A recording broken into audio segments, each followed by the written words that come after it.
Over the past few weeks, I have been haunted by those who the Department of Homeland Security and ICE has taken from their homes, sent away from their families, and imprisoned.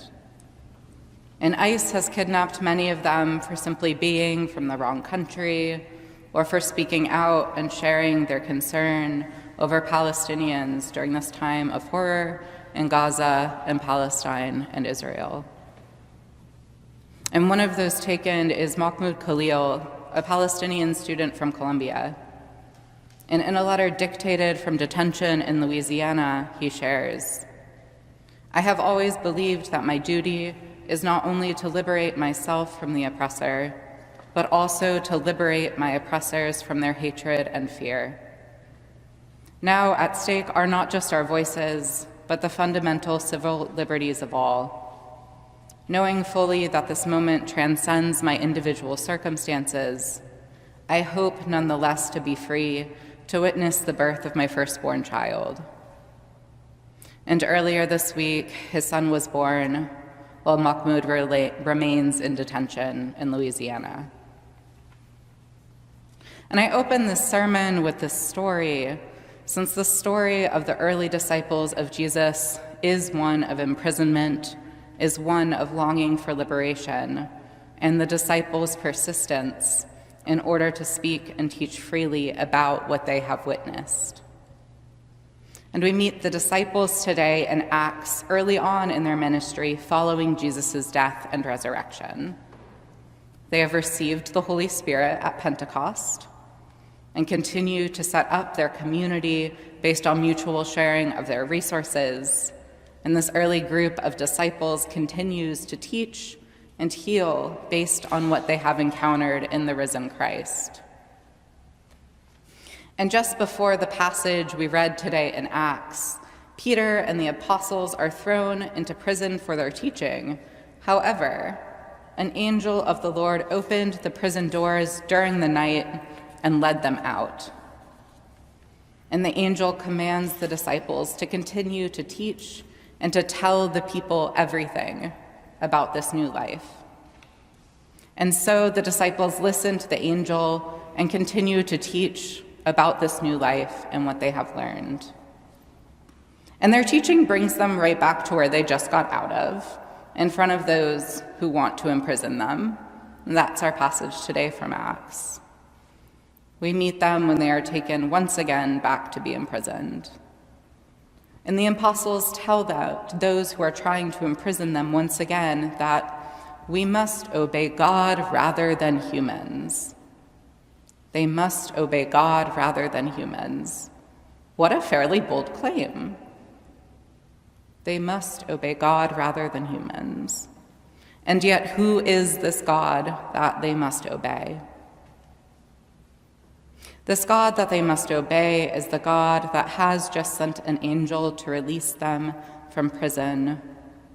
This God that they must obey is the God that is risen from the dead, that is risen from the grave, that is risen from his own prison, that has annihilated the prison of hell and all prisons. As we heard at the Easter Vigil, hell was in an uproar because it was done away with. It was in an uproar, for it is annihilated. Christ is risen, and life is liberated. So the community of the risen Christ is one that continues to be liberated by God and continues to liberate others. Because of Christ's death and descent into hell and ultimate resurrection, the community that forms around him continues to be liberated in this way by that angel.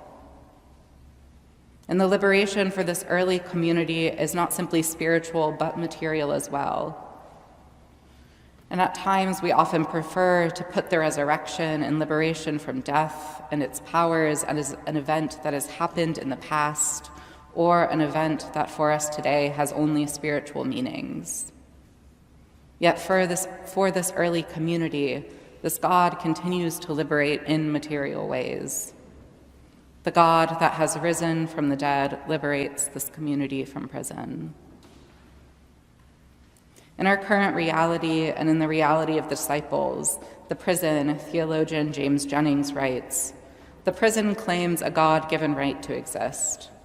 It claims a right to establish order and control as a fundamental tool of worldly authorities and government.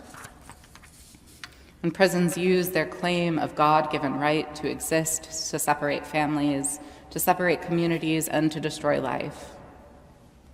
And while prisons and detention have always been a reality in our country, in the past few weeks, those of us who might have had the privilege to look away from the harsh and death-dealing realities of prison and detainment can look away no longer. Detainment and imprisonment have come too close for home for many of us, who might have before this been able to put a distance between ourselves and the state's normal targets of Black people, of brown people, of poor people. And many of us are wondering who will be next in the state's ever-expanding list of people that it's decided it needs to sweep away and imprison. And when the state has swept someone away, their teachings and full lives often go with them as well. James Jennings continues, "The true hearts of the incarcerated are hidden behind the mechanisms that locked them away. And only when we follow the angel of the Lord into those spaces of captivity will we see what has been hidden from us, a system that kills, steals, and destroys lives while claiming to keep order and protect the innocent.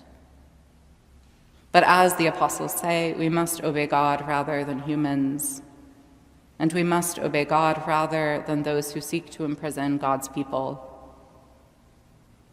And the world's power to put the apostles in prison, to put anyone in prison, will be overcome by God's power to free."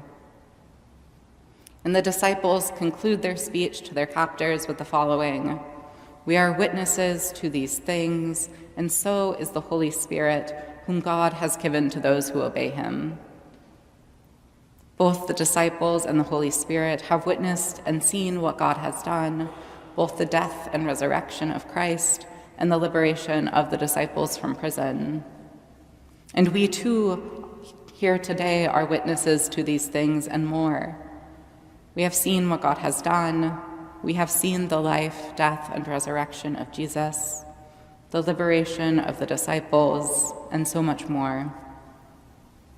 And as witnesses to these things, we are left once again with the apostles' words. We have to obey God rather than any human authorities. May God grant us the strength to show forth in our lives what we profess by our faith. And may God grant us the strength to obey him when we are confronted by human authorities.